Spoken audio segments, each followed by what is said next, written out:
président Paul Biya, il faut faire très attention avec lui. C'est monsieur mon père, mais il est le lynx politique. Je voulais dire, vous êtes beaucoup trompés pour son compte. Il ne sera ni de loin, ni de près votre témoin. C'est de ça qu'il s'agit. Il a quand même laissé faire. Oui, il a laissé faire. Allez arracher même les biens publics, prenez tout, pillez même les banques. Paul Biya est le gardien de tout, il va courir partout avec la police.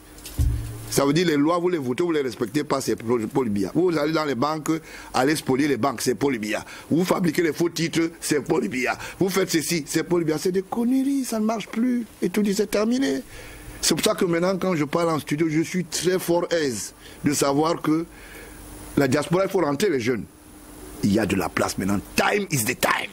Maintenant, les gens qui ont joué, c'est terminé. C'est fini.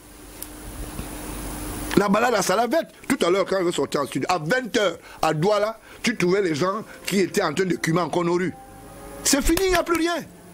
Mais ils n'ont pas d'autres sources? Oh, je suis désolé, mais il n'y a plus d'autres sources.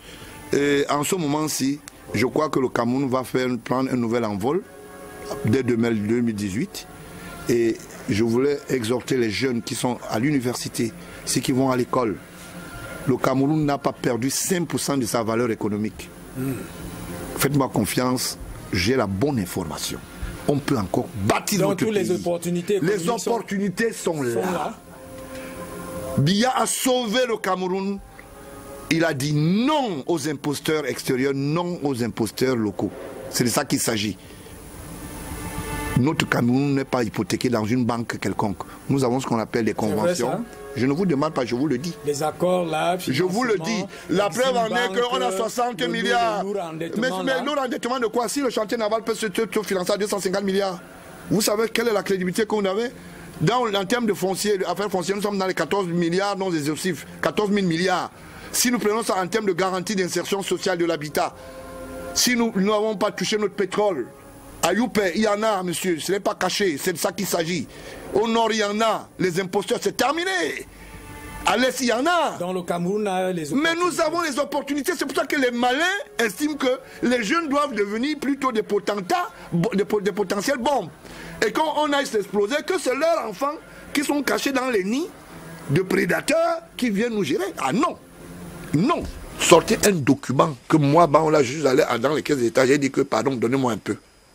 Je veux même démissionner à la tête du parti parce que pour moi je saurais que c'est un tort. J'attends et je continue à attendre. Et ça fait 30 ans que je dénonce. Et merci. Personne ne va m'interdire de le faire. Dieu est avec moi, les hommes avec, et je crois en la République. Et je voulais dire à ceux de la diaspora, rentrez chez vous. Nous avons de l'espace.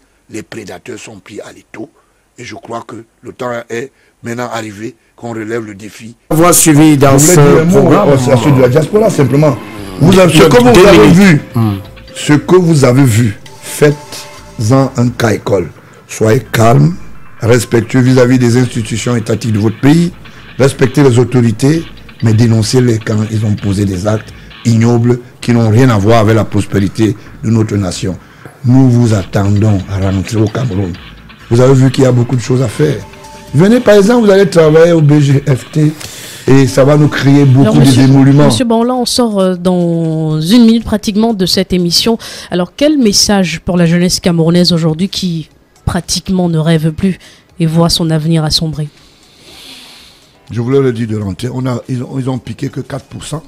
Nous sommes les gardiens du temple. Je ne suis pas le seul qui fait le boulot. Rentrez, ceux de la diaspora, revenez. Le temps est arrivé. D'accord? Et ceux qui sont ici sur place, vous n'avez qu'à prendre une seule arme. Oui pour le changement, oui pour la paix, hein, oui pour le développement. C'est les trois parties. Si nous avons ces trois cartes, ceux qui sont en face ne peuvent pas contre nous. Parce qu'aujourd'hui, la légitimité, c'est que 85% des jeunes aujourd'hui écument ce qu'on appelle l'espace de masse populaire. Comment vous allez faire pour battre 85%? Il n'y a pas moyen. Donc ceux qui vont en retraite sont plus proches de leur cercueil et les jeunes sont plus proches de leur avenir. Que vous voulez ou pas, je dis rentrez chez vous. Quand on est chez quelqu'un, on se sent mieux chez soi.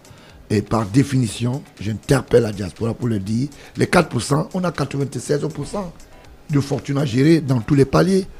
D'accord? Il faut rentrer. On a besoin des écoles. On a besoin d'avoir des laboratoires d'expertise. On a besoin d'avoir des grandes cellules de communication. On a besoin d'avoir une nouvelle industrie agricole. On a besoin d'avoir ce qu'on appelle une nouvelle expertise financière au niveau de la bourse internationale. Vous avez des acquis. Rentrez chez vous. Nous, on est resté, on est parti, on est revenu parce qu'on a dit, on reste. Il y a beaucoup qui sont tombés dans cette bataille.